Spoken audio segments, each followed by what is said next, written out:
foster community with gay folks without sacrificing convictions? Let's talk about it with Caleb Kaltenbach on Steve Brown, etc. He's an old white guy, an author, broadcaster, and seminary professor who's sick of religion. And he's brought friends.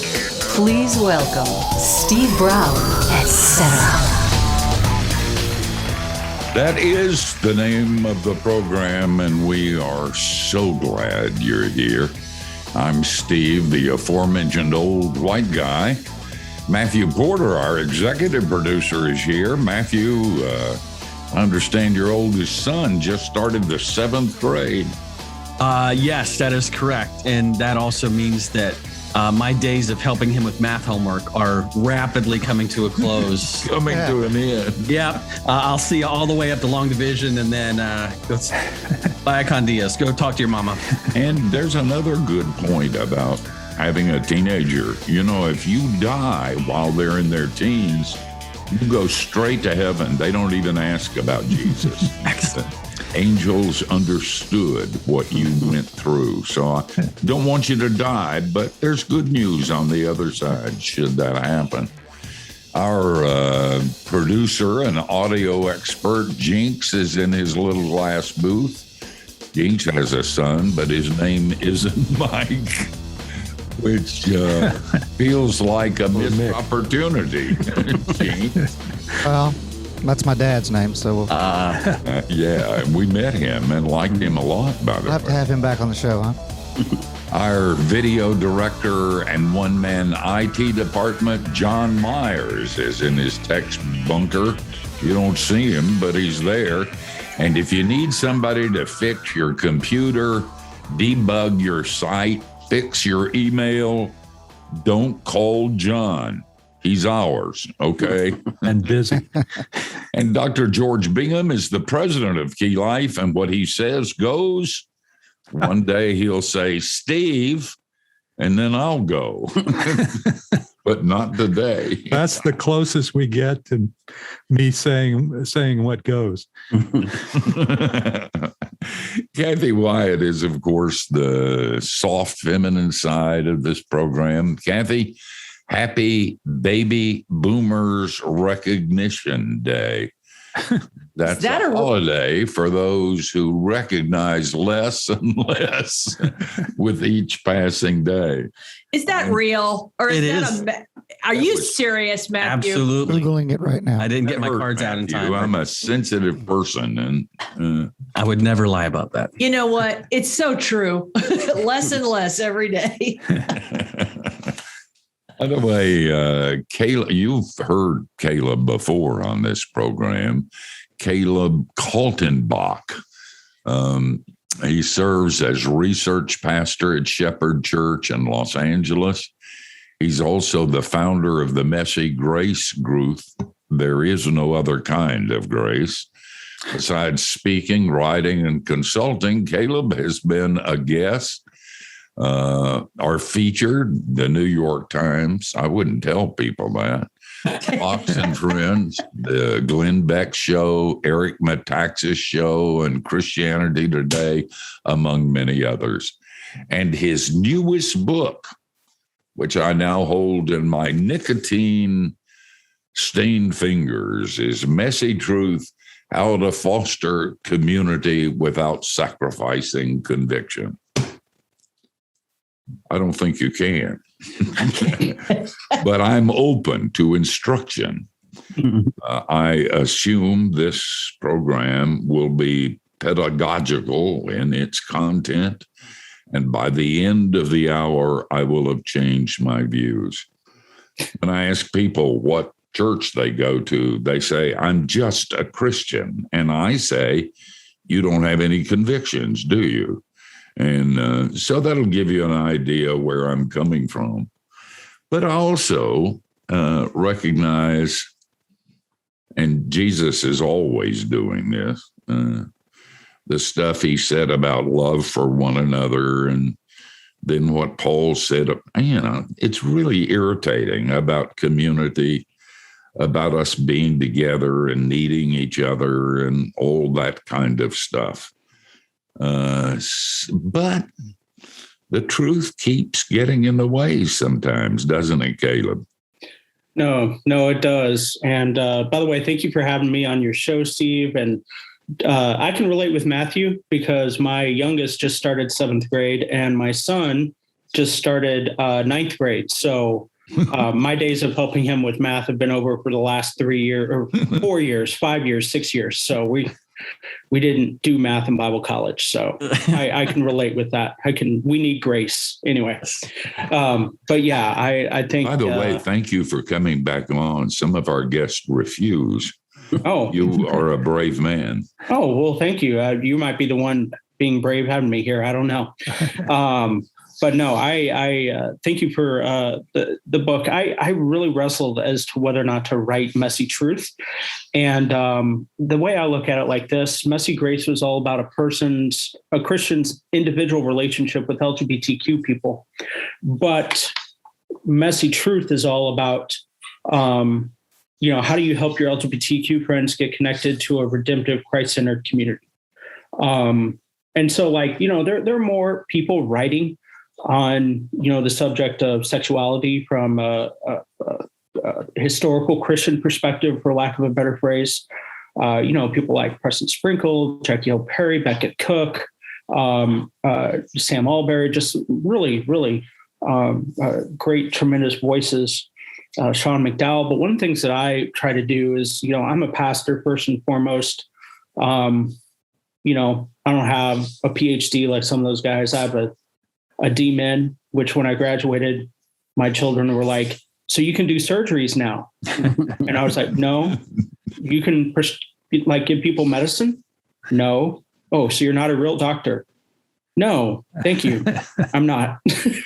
But anyway. It could be worse, Caleb. I have doctorates and they're all phony. Well, there you go. One of them. All I had to do was speak for a half an hour and they made me a doctor. Oh, well, at least you saved money. But I mean, I try to write from maybe the pastoral ministry systems point of view, in my, and definitely relational when I write my books. So that's really what this book is focused on. I loved your first book. Maybe not your first book, but the book we interviewed you about a while ago. I think if you don't have Messy Grace, you forget about truth. You can't get over the truth thing without starting at the Messy Grace.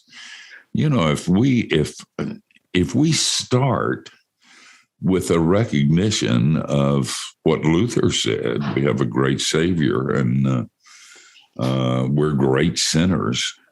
If you start there and you really believe it, you don't just use it as a way to feel self-righteous, but it's a reality that you experience to the bone, then there isn't anybody, if they bear the name of Christ, that I got to go to them because they're as screwed up as I am. And if you start at that point, you can get somewhere. If you don't, I'm good, you're bad. I obey the rules, you don't. I don't need to be disciplined because I've got it together and you do need to be disciplined. If you go at it from there, you don't get anywhere, do you? No. And first of all, I've just always assumed you do have it together, Steve. I mean, that's the assumption coming on the show that Steve has arrived, not me, but I'm getting there. No, well, work kidding. At it, Caleb. But you'll be a spiritual giant like me.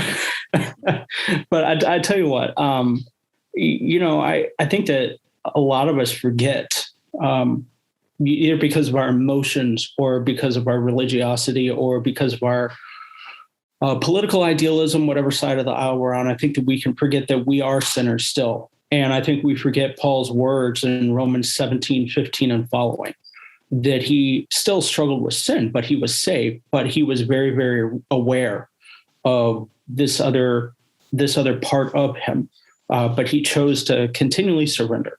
Now that continual surrender did not, help him to keep his salvation because his salvation is always there. But it enriched his life with Jesus, and it made him effective, and it really, really helped him. And one of the things I think is important for us to understand, as far as sanctification, are we sanctified? Yes. Are we being sanctified? Yes. And I think there's a sense of this idea of progressive conviction, kind of like progressive sanctification, that God in his grace and goodness, he didn't let us know everything that's wrong with us all at once.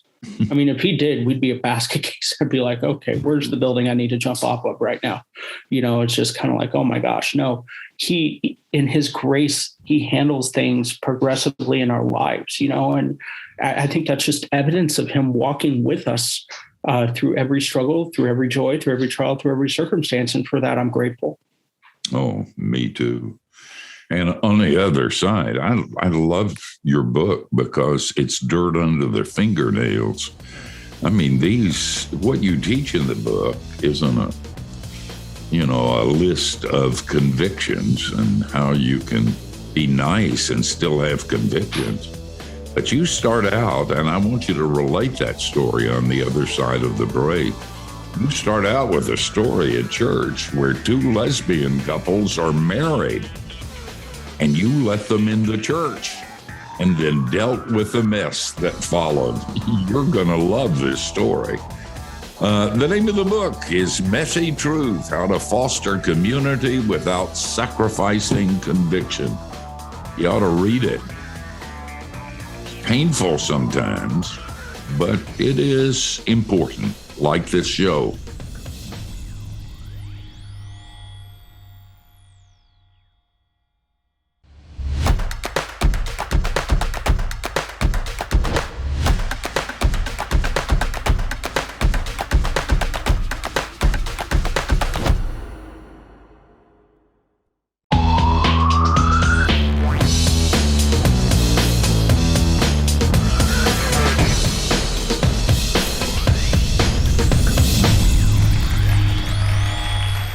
You're listening to Steve Brown, etc. We're talking with pastor and author Caleb Kaltenbach, and I don't pronounce his name right, but I'm close.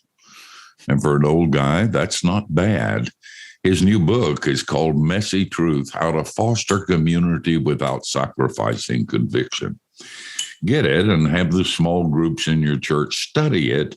If you're into division and hostility and anger and you want to see your church go down in flames, actually, this is such a needful book and such a good book. Caleb, you rattled up on the side of the break a number of people who are kind of writing and thinking and thought leaders in this space. And, Preston Sprinkle, we've had him on numerous times. Great folks, great work. But you arrive at the subject in a route that I think is different than a lot of folks. This is not anything that's remotely academic to you. Before we dive into the rest of the practicalities of building community, I wonder if you could just kind of give us a little bit of that backstory. Yeah, my parents were both professors at the University of Missouri-Columbia, teaching things like philosophy, English, literature, rhetoric, law, that kind of thing. They divorced when I was 2. They both went into same-sex relationships. My dad had several friends, but my mom was in a 22-year monogamous relationship with a psychologist named Vera. They moved to Kansas City while my dad stayed in Columbia, but Vera and Mom moved to Kansas City, the home of the greatest football team in the nation. And they ended up becoming activists, and they took me with them to pride parades, activist events, bars, clubs, campouts, house parties when I was preschool, elementary age, middle school. And I learned just by watching how some who professed to be Christians attacked them, protested, threw water and urine on them, ignored their kids dying from AIDS, that Christians hated gay people. If you were not like them, they would not like you. And watching all that at a young age, I thought to myself, man, I never want to be a Christian, because if Christians are this bad, I can't imagine how awful Jesus Christ is. And then at 16, I joined a Bible study to try to learn how to disprove the Bible. And obviously that worked out real well. Came to Christ, had to come out to my parents as a Christian at the age of 16. They kicked me out for a while, but let me back in. And went to Bible college, seminary, was preaching in Dallas, Texas for about, I'd say, 3.5 years, which is where I first met Steve. He used our church at an event, at a speaking event in Dallas, somewhere around 2011, 2012, somewhere around there. And I remember my parents moved down to Dallas to be close to our family. They both started attending our church, and they attended. People treated them well, even though that they knew that my parents had different beliefs about sexuality and just life in general. But at the ages of 69 and 70, both my parents trusted Christ. So the reason why I write about this kind of stuff from a ministry and relational viewpoint is because I feel like, even though I'm not same-sex attracted, I have been in both worlds, and I try to, as much as God will allow it, function as somewhat of a bridge. Wow. Uniquely suited for that role. Yeah, Caleb, you and your book is very much at some points kind of a how-to sort of book, it seems, although you provide a very good kind of theological foundation to start with, getting into that.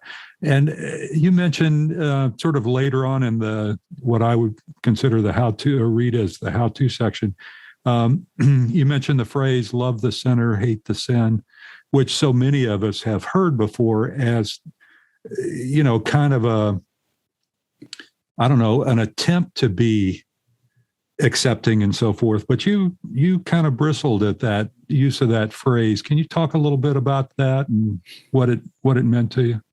Yeah. I don't like that phrase because I think God is the only one that can do that perfectly.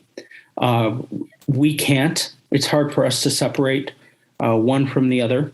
We have a hard enough time being empathetic, and people are crazy just in general. I mean, I think we all have to own that. I mean, I go to LAX. I mean, I was on an airplane not too long ago with a woman who started clipping her toenails right next to me on the airplane. If that's not a sign of total depravity, I don't know what is. And so people are insane, but we cannot, in the same way, in perfection, look at people and have a good weighed godly emotions about what they're going through and understanding it and make righteous judgments. And so it also communicates to the other person, love the sinner, hate the sin. It communicates, sinner, which, yeah, we all are. But usually when you say that to somebody or you say that about somebody, that person probably is not in a place where they understand that theologically. And what they hear you saying is you comparing them to Gordon Gekko, Voldemort, Hannibal Lecter.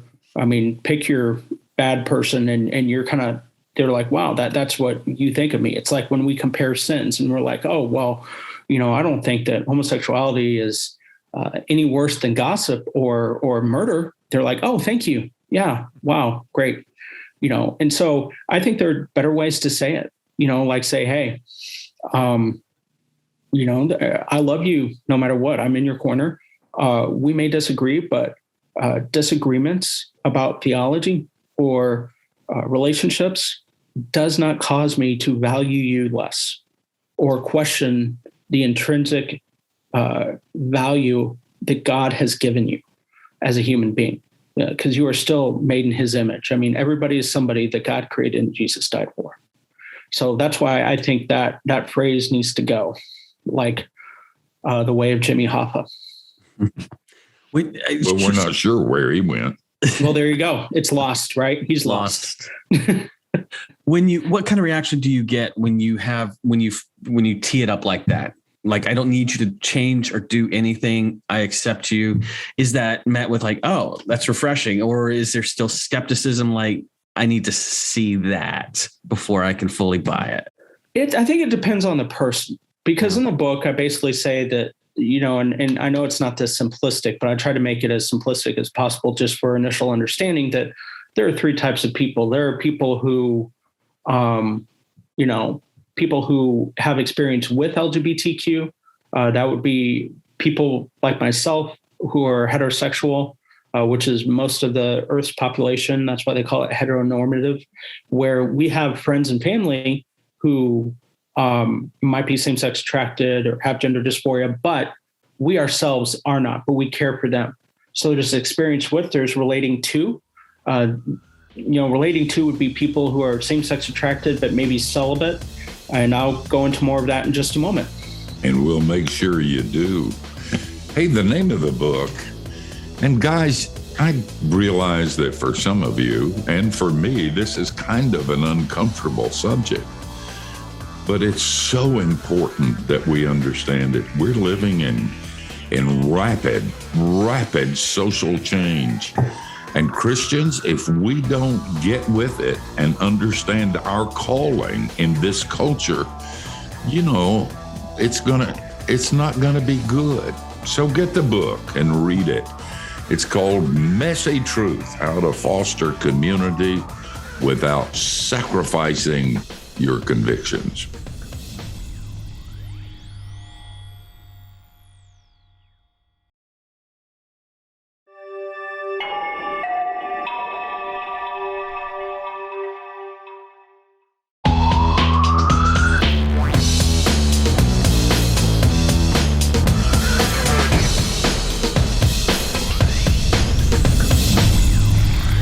Hey, thanks for joining us on Steve Brown, etc. We're hanging out with Pastor and author Caleb and Kaltenbach. Am I close, Caleb? Yes, you are. Just think of Kaltenbach. Okay. Keep up with him at Caleb, KALTNBACH.com on Twitter, Facebook, and Instagram at Caleb Wiles. That's my middle name, actually. Oh, I thought you were making a statement. Well, it does, right? It's both. I love that. Yeah. Before the break, you were talking about this approach to people in the LGBTQ community say, "I love you." That's without conditions. And I had asked, how do people react to that? Is it with skepticism? Is it a wait and see kind of thing? And you had kind of started talking about people kind of falling in broadly into three categories. Wonder if you could continue and finish that thought. Yeah, there's experience with LGBTQ, which is heterosexual people. There is people who relate to LGBTQ. That could be people like Beckett Cook or Sam Alberry or Jackie L. Perry, who are not in same-sex relationships, and also, will not act on their desires. They're celibate out of their convictions. It also could be individuals who are in same-sex relationships, even though, theologically, I believe that marriage is between a man and a woman. We're just talking about how people relate to that. And I say that the vast majority of LGBTQ people I know, even those who are not Christian or those who are in same-sex relationships, would fall into the relate to, because LGBTQ does not comprise their main worldview. Their sexuality is not their main identity. Now, there are people who identify as LGBTQ, and those are the individuals, that is their main identity, their sexuality. These are usually the extremists. They see no difference between acceptance and agreement, because this is where their main identity is rooted. And so I have always and I think anybody has had issues with people in the identify as category, because anytime you have any disagreement there's going to be a harsh reaction because they get defensive of their identity. But people in the relate to category, you don't have that same interaction. I think that's most people, at least most people I know who are LGBTQ. Now, I want to say this real quick. That identify as, we could put anything in there: your occupation, your family, another person. It's whatever your main identity is that you feel gives you power, that you have that there instead of the Lord Jesus. So what's the story? Yeah. So kind of with that, I have a couple examples of this, and what I'm getting ready to tell you, I consult with churches regularly on how to create systems and processes that will honor your doctrine and values, but allow LGBTQ people to come and hear the gospel.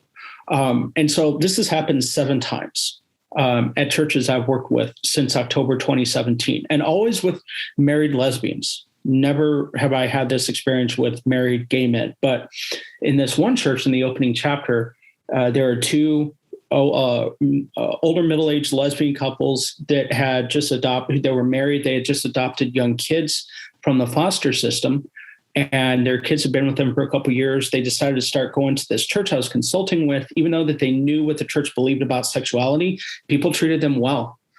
People loved them. And so they kept on going. The church even said, hey, here are some areas where you can get involved if you want. And they did. And after about 6 months or a year of attending, the two couples approached a staff member and said, hey, we're married, as you know, and we love each other, but we now believe that marriage is between a man and a woman. What should we do? And so I was consulting with this church when they asked me that question. And this was back in 2017. I had never experienced this before. And they dropped this bombshell on me. They're like, what should we do, Caleb? And my first response was, well, I think we should go to Buffalo Wild Wings. Because I think better on a full stomach than that was a big one. And so I started, we started asking questions, and, there's always somebody that just says, well, that's a divorce. And then they say it like they're Sherlock, Einstein, like nobody else has even thought about that. But, even though like theologically, I would agree, it's not always that easy, because you got to make considerations and think through this. It was a journey for them to come to this point, and we should allow them the honor of having us journey with them intentionally. And what about their young kids? What do they do? Is it better for them to go back and forth between two homes when they've had the security of two loving adults under one roof? I'm not saying one way or another. I'm just saying that even if you disagree with the potential application, you still need to ask questions because more minds are better than one in this case. You know what I mean? And so that's what I try to help church leaders to do. And I think this church handled this situation very well, and the outcome was messy, but good. Oh, man. Truth really is messy. And if it's not, and you just skip through the tulips with propositional truth, you don't understand. You really don't understand. Caleb has done us all a great favor in writing this book. I've been reading it, and it's certainly made me thankful that he wrote it. And as always, thankful I'm no longer a pastor and don't have to deal with this kind of stuff. The name of the book is Messy Truth: How to Foster Community Without Sacrificing Conviction. And we got to learn how to do that. And this book is a handbook on how to do it. And if you're uncomfortable, you're doing it right. Hey, don't go away. We're going to come back like Jesus.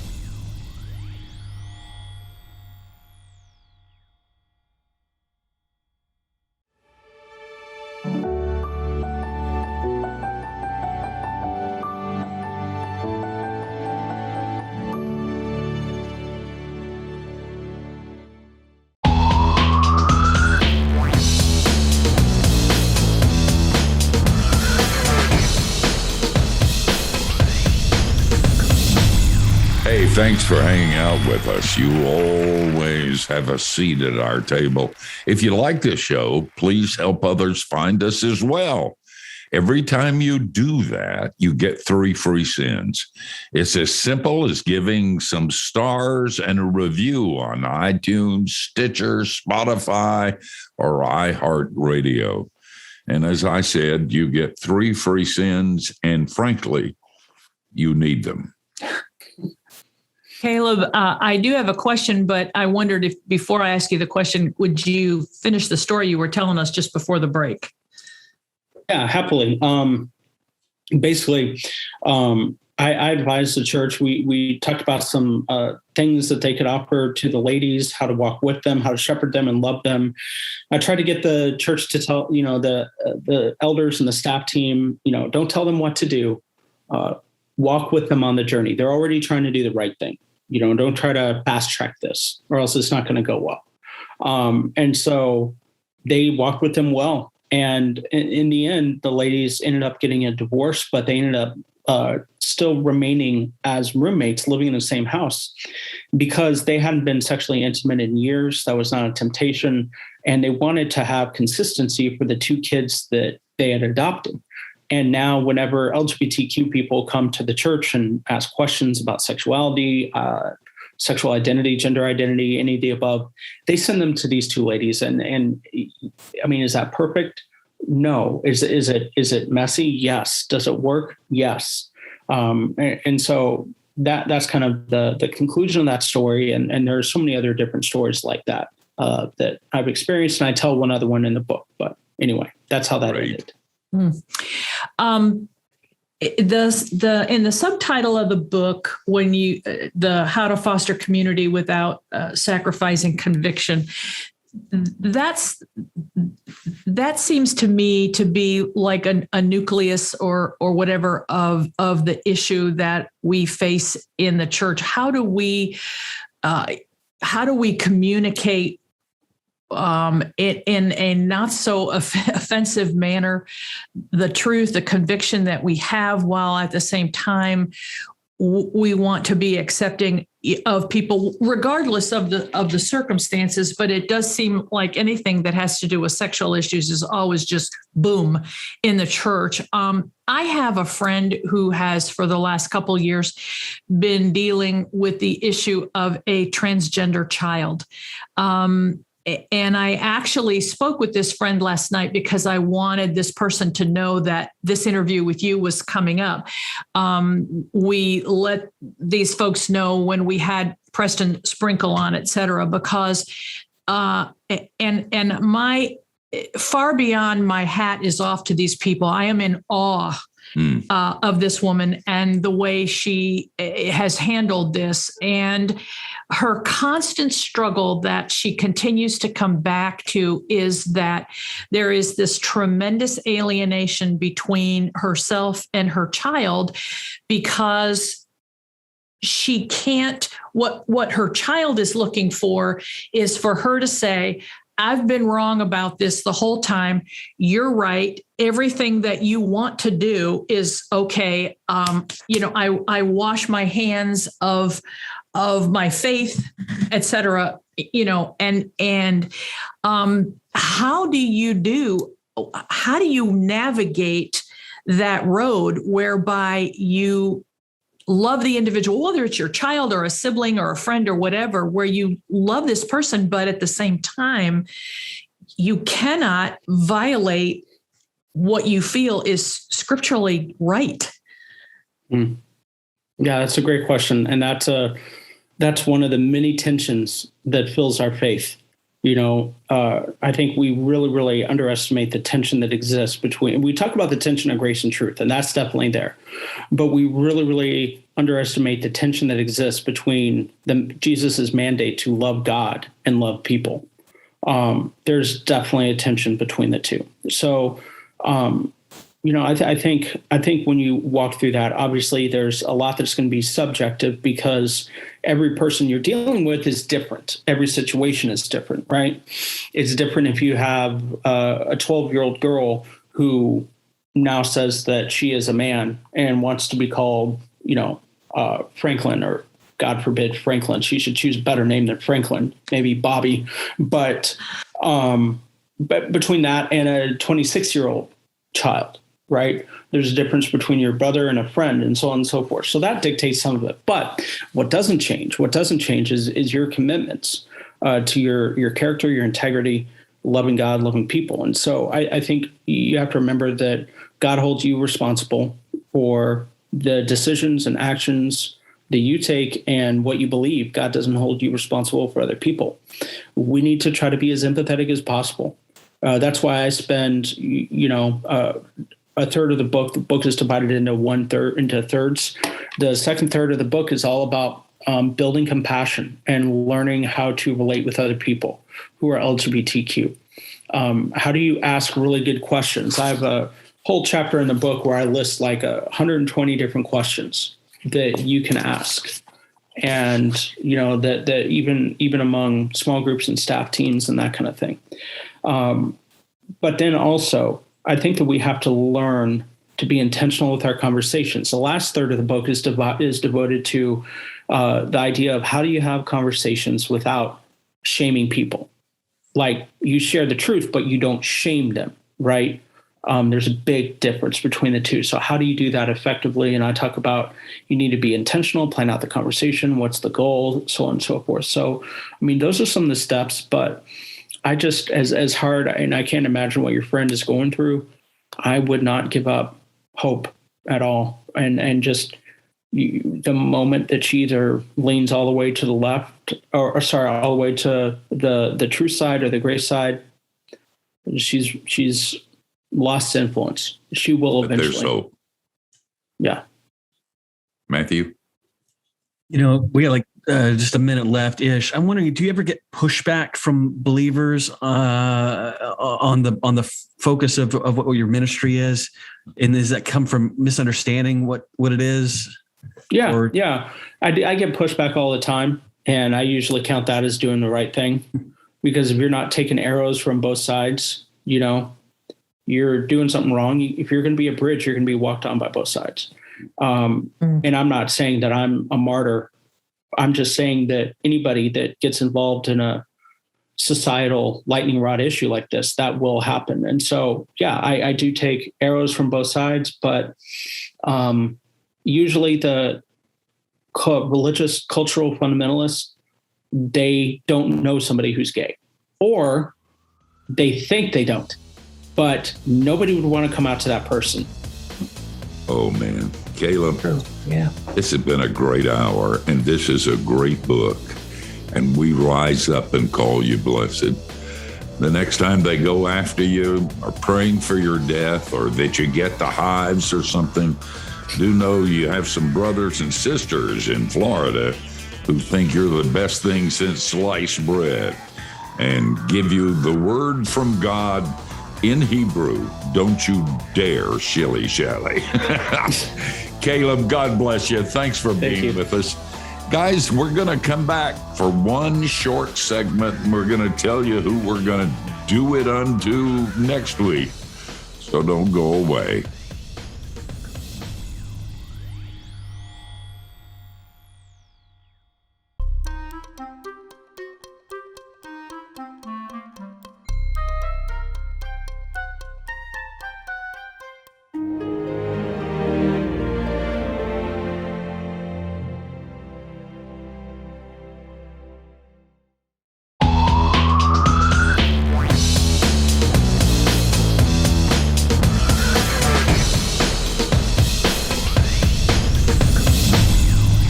Hey, thanks for being with us.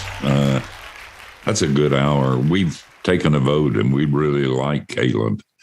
He's the real deal. And as you know, I'm a cynical old preacher, and sometimes I just have to see the real deal, like Caleb, to keep doing. And all of us kind of feel that way, just to keep doing what we do.